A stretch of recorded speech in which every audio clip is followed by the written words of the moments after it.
Greetings, salutations, and welcome to this midday power surge. This is your spiritual oasis on this pilgrim journey. I'm your host, Andrew Henriquez. I want to begin this lesson with a pertinent question. And this question was asked several weeks ago at a World Economic Forum Global Summit meeting. And here's the question.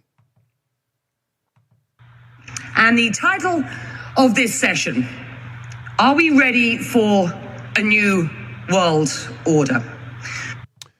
Now, we have been told that 2023 is year one of the new world order. So 2024 is actually year number two for the ushering in of the new world order. And how many years is your plan? And by this time to implement the mark of the beast crisis, 7 years. So between now and 2030, expect the great mark of the beast crisis to be enacted.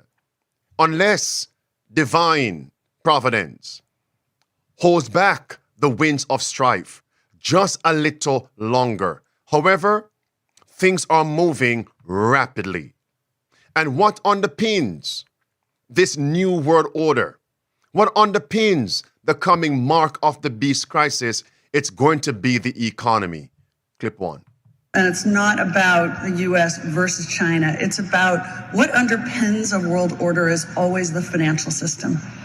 I was very privileged. My father was an advisor to Nixon when they came off the gold standard in 71. And so I was brought up with a kind of inside view of how very important the financial structure is to absolutely everything else. Everything else. And this is the Pope's agenda. The new economic order. The Pope is actually labeled the chaplain of the new world order. It's time, he said, to implement the new economic order. And we know that that is based on Revelation 13, verse 15 through verse 17. And in Revelation 18, speaking about Babylon, which is popery in the primary sense, she must controls. Popery must control the economy. The gold, the silver must control the economy. And then to enslave the masses. It's right there, chapter 18 of Revelation, verse 11 through verse 13. And then is going to be fulfilled the mark of the beast crisis. You won't be able to buy or sell except you receive the mark of the beast. And that is fulfilling Revelation 13, verse 15 through verse 17 is the Pope's plan. Now, the question I'm going to ask you next, who are we going to believe? Those who are calling for an economic meltdown in a few months? Or the other group who are actually saying things are okay? There's no economic crisis in the forecast in the near future. Who are we going to believe? Here's clip one of this segment. Meanwhile, economist Harry Dent is making a dire prediction about the market next year. He says 2024 is going to bring, and I'm quoting him now, the biggest crash of our lifetime. All right. Here is clip two. Here he is. The worst in your lifetime. I think 2024 will go down is the single worst year for the stock market in the whole history of the stock markets, including the 1929 to 32 as any single year. Okay. Clip three. A growing cohort of billionaires and CEOs are unloading stock and at an increasing pace after little activity last year. Our Robert Frank's been tracking that action and joins us with some numbers. Important dynamic to watch, Robert. Yeah, Carl, very important for investors. The first half rally giving shareholders a chance to cash in some of their chips. America's top billionaires selling over $9 billion worth of stock just this year. Topping the list is the Walton family, selling $4.5 billion worth of Walmart shares. They have sold over. I wonder why. And here we have Warren Buffett. He's also selling off his stocks. And as a result, it is ringing alarm bells for the American economy. That's what they say. Now, 2024 will be the biggest single crash year in our lifetimes. Do you know what the economists are telling us? Don't listen to your financial advisor. Well, here is the second group who are now saying everything is fine. Don't expect a crisis in the economy. And who is spearheading this second group? The Treasury Secretary, Janet Yellen. Here she is. Headline says, Janet Yellen says 2024 is going to be a very good year for the economy. ABC News. Watch, listen. We have an economy that has been growing at a good, healthy pace. I see no reason why that can't continue. I think 2024 is going to be a very good economic year. A very good economic year. Don't worry about anything. Who are we going to believe? Clip 3. Listen. Of a recession diminishing for Treasury Secretary Janet Yellen. Yellen sitting down with ABC for an exclusive interview. But no reason right now why there would be a recession this There's year. no obvious reason why there would be. President Biden touting. None whatsoever. Who are we going to believe? Friends, I'll tell you something. The Bible tells me in 1 Thessalonians chapter 5 and verse number 3 that when they shall say peace and safety, then sudden destruction. I'm not going to tell you. Well, let me ask you, who are you going to believe? Which group? You know, friends, I'll tell you what I believe and the mode by which I live. I simply follow God's word, knowing at any time the crisis can hit. Therefore, by God's grace, I want to be found ready today. So if the crisis were to come today, by God's grace, I'm ready. If the crisis is, let's say, protracted, a little longer, delayed, I'm still ready by God's grace.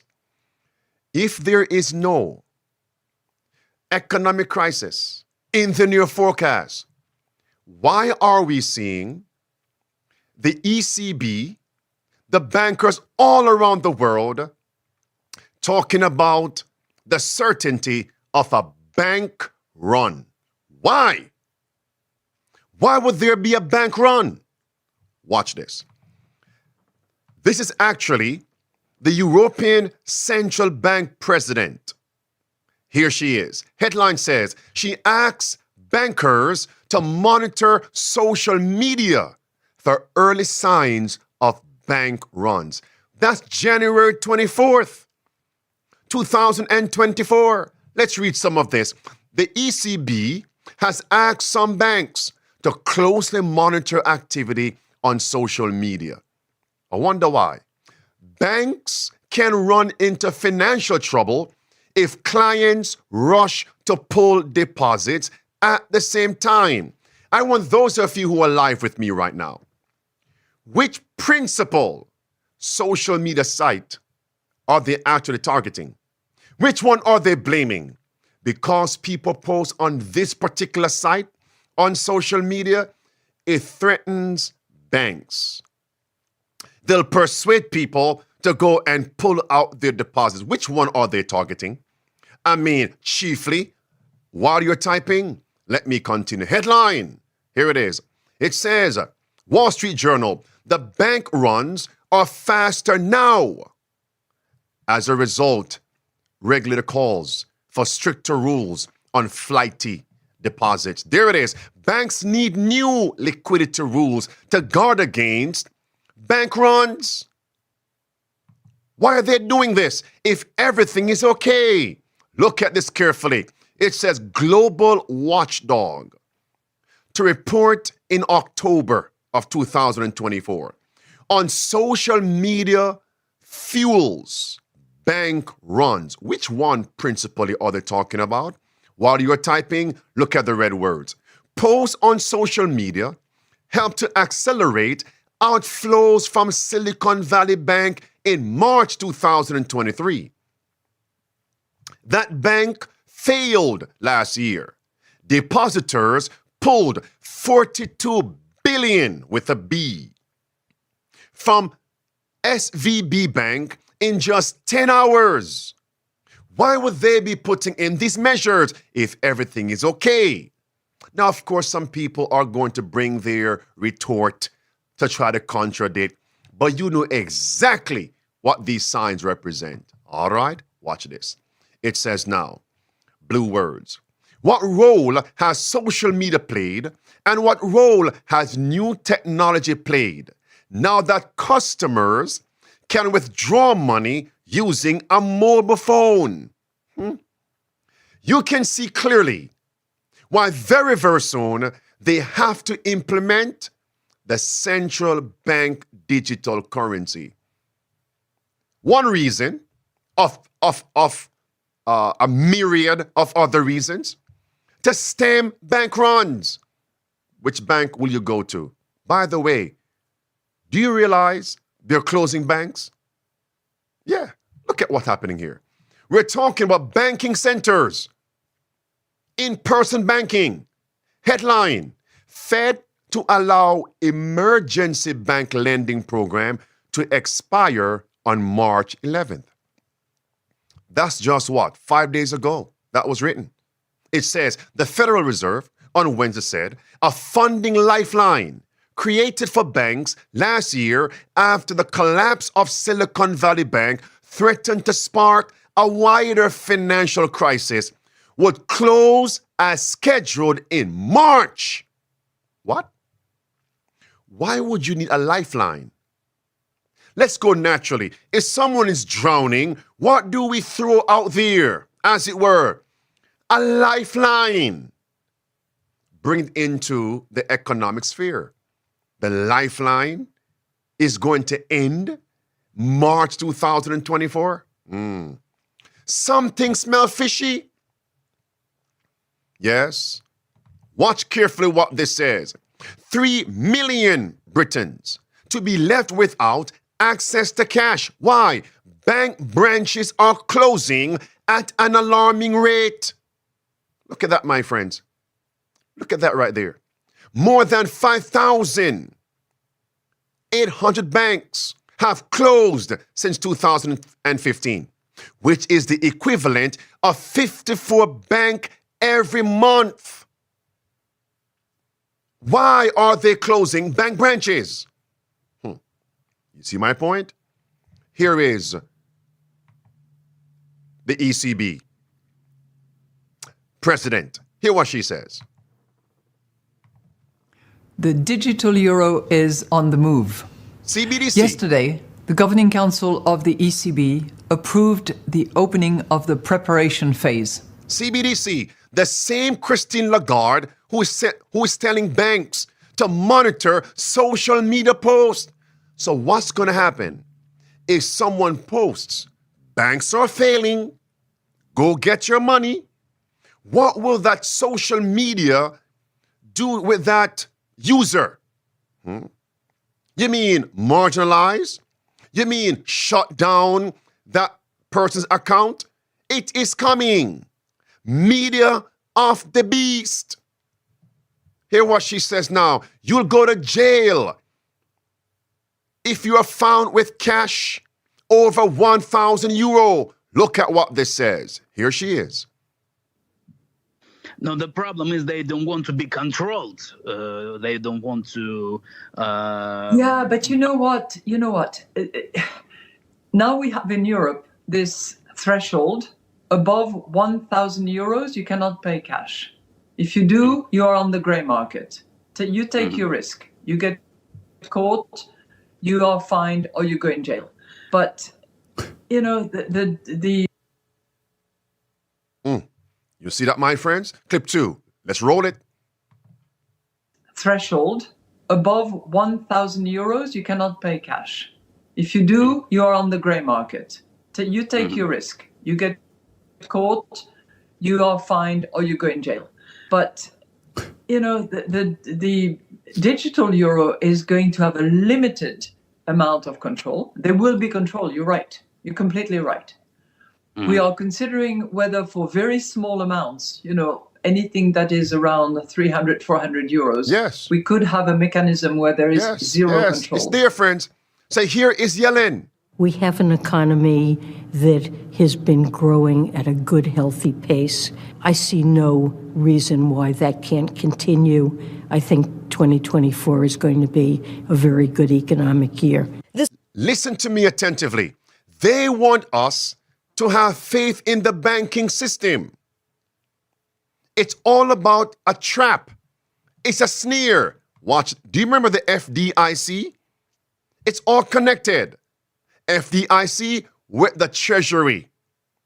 Watch what they said. Clip 1.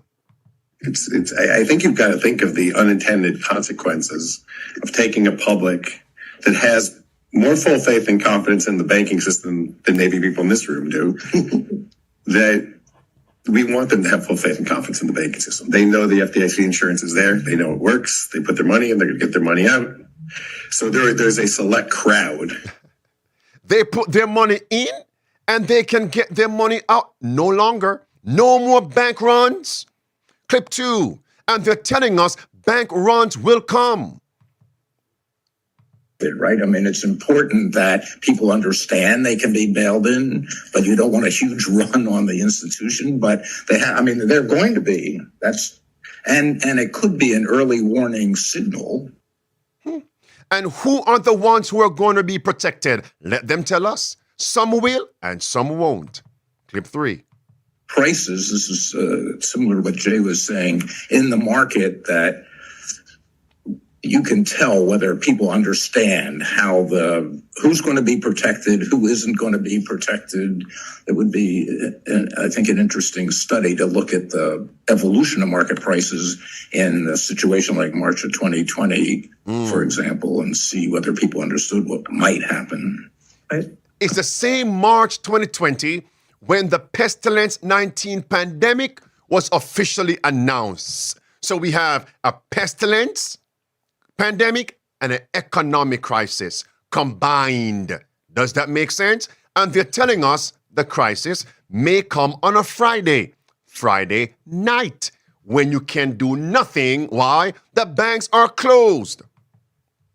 Expectations to power our communications and improve confidence when the time comes. So that if and when we do have to have that announcement on Friday night, ideally Friday night. One more time. So that if and when we do have to have that announcement on Friday night, ideally Friday night. You see, friends, we are in a time of comparative peace, and they're telling us the crisis is going to come across as if someone flipped or snapped their finger. It's going to flip quickly. Watch this. Hear what he says. I'd like to go back to some of Dick's early comments. I do think it is hard to get a lot of demand for transparency right now in this sort of period of peacetime. But that is going to flip, and it's going to flip probably even faster than we saw in 2008, where the need for... It's going to come faster upon us than in 2008. The housing crisis, the meltdown. Well, when this happens, it's a possibility we'll be able to purchase property in the country at a very low, reasonable price. That's what we're told in an economic crisis. But friends, please do not bank on that. Implement the 5 keys of survival. This may very well be the last opportunity for those who are willing to leave the wicked cities to then flee. But do not procrastinate when God has already opened the gate for you to move. Remember the 5 keys of survival. With that in mind, I'm going to segue into our second half. It's a double header today. In this segment, I'm going to confirm to you, now they're telling us they are going to ban home gardens by 2030. Ban family gardens by 2030. Why? Your family garden is actually harming the planet. And they are not hiding these words, nor are they speaking in parabolic or symbolic language. Is this not a part of the 5 keys of survival? Country living, having food and water on your property. That's the second and third keys, respectively. And then, along with this, I'm going to share with you, the cities are now unsafe. Watch this. Remember, it's all about climate, right? Because climate sells. Fear sells. Here it is. We're going to start focusing mainly on climate like global warming. And so our next thing is going to be climate change awareness. Climate crisis, climate change. Climate change. Climate change. Climate change. Climate change. Climate change. Climate change. Climate change. Climate change. Climate change. Climate crisis. Climate change. Climate change. Yeah. Here it is, friends. How food and agriculture contribute to climate change. Remember, this is not just news here and there. In Matthew 24 and verse 3, what will be the sign of that coming and of the end of the world? Verse 4, let no man deceive you, Jesus said. Deception in what areas? Verse 7, wars, famines, pestilences, earthquakes in diverse places, which points to calamities or climate change. Here it is now, friends. Here is Tedros from WHO that says the present food systems harm the climate. Our food systems are harming the health of people and planet. Food systems contribute to over 30% of greenhouse gas emissions and account for almost 1/3 of the global burden of disease. Transforming food systems is therefore essential by shifting towards healthier, diversified, and more plant-based diets. Plant-based diets, they'll be feeding you with worms and bugs, manufactured in their factories, their laboratories, and you won't be able to grow your own food. That was released recently, and here is John Kerry. He says in order for us to get to net zero, we have to tackle farmers and those who have their gardens. Net zero? What is net zero? Agriculture contributes about 33% of all the emissions of the world, depending a little bit on how you count it, but it's anywhere from 26 to 33. And we can't get to net zero. We don't get this job done unless agriculture is front and center as part of the solution. And now he's going to speak about growing food. Hear what he says. But with a growing population on the planet, we just crossed the threshold of 8 billion fellow citizens around the world. We just crossed that in this last year. Emissions from the food system alone are projected to cause another 0.5 degree of warming by mid-century on the current course that we are today. A 2-degree future could result in an additional 600 million people not getting enough to eat. And you just can't continue to both warm the planet while also expecting to feed it. So what warms the planet? Look at this here. Your community garden may not be that climate friendly. Your what? Your community garden. That's January 23rd. My friends, they are coming for our gardens. Here's what I want everyone to realize and note. These statements I'm sharing with you, they are all pointing to urban living. Urban living. Some people say, I'm going to remain in the cities and grow my own food. That's not going to happen. I want those of you who are alive to answer this question.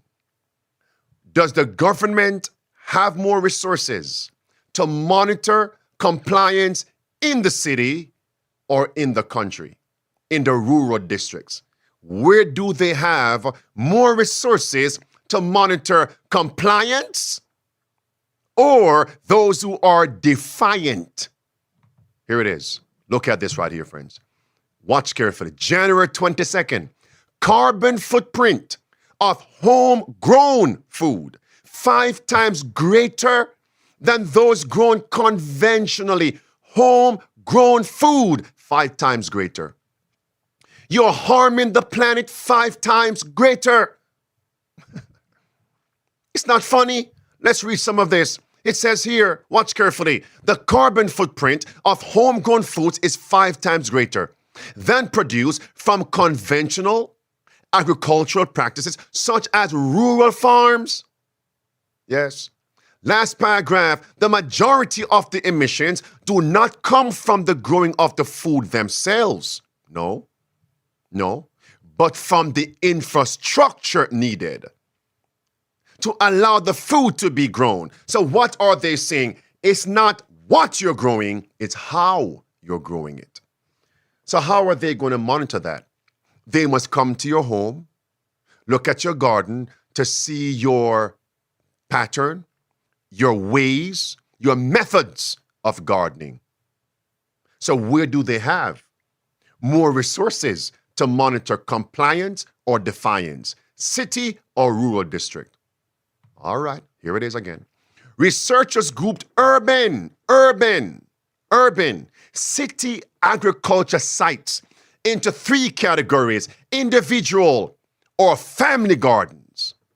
That's number 1 in the 3 categories. Skip on down. The most significant contributor to carbon emissions on the urban agriculture sites we studied was the infrastructure used to grow the food. Number 1, from raised beds to garden sheds to pathways. And of course, if you're living in the city, many times you don't have enough ground to put the produce in, the seeds, right? So what do you have to do? Raise beds. You are destroying the planet. The cities are fast becoming inhabitable for God's people, those who champion, promote, and believe in liberty of conscience, the 5 keys of survival. Country living, anybody? All right. And now they're telling us it's time to register your family garden.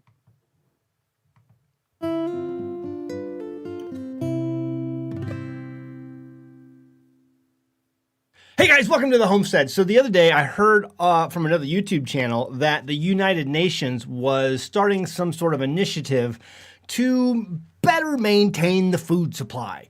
And because we want to maintain the food supply, because we have a food supply, and we want to make sure we know where everyone's getting their food from the food supply. And so if they're getting their food outside of the food supply, we need to know about it as the United Nations. And the U.S. Department of Agriculture has now began its part on the United States side for that initiative. And you today, just right now, if you'd like, you're more than able to go on the USDA's website and register your garden. Who's going to do that? Clip 2, as I wrap this up. On down the website, it continues, people's gardens grow fresh, healthy food and support a resilient local food system. See, this is why the UN wants to know these things. If you have a food system that's outside of our food system, well, we need to know about it. If you have a resilient local food system... I mean, you can watch the video, my friends. Remember this. Come back. Remember this. They're telling us you cannot be food independent. You must be food dependent. A government pauper. Why? The persons or organizations that control the food supply can control the people. Very simple. Very simple. Satan said that to Christ. All these things will I give unto you if you fall down and worship me. That's Matthew chapter 4, verse 8 through verse 10. And that is Revelation chapter 13, verse 15 through verse 17. Now, I don't believe I am a plant-based eater. So I don't believe I should be in the country growing chickens, rearing rather chickens, right?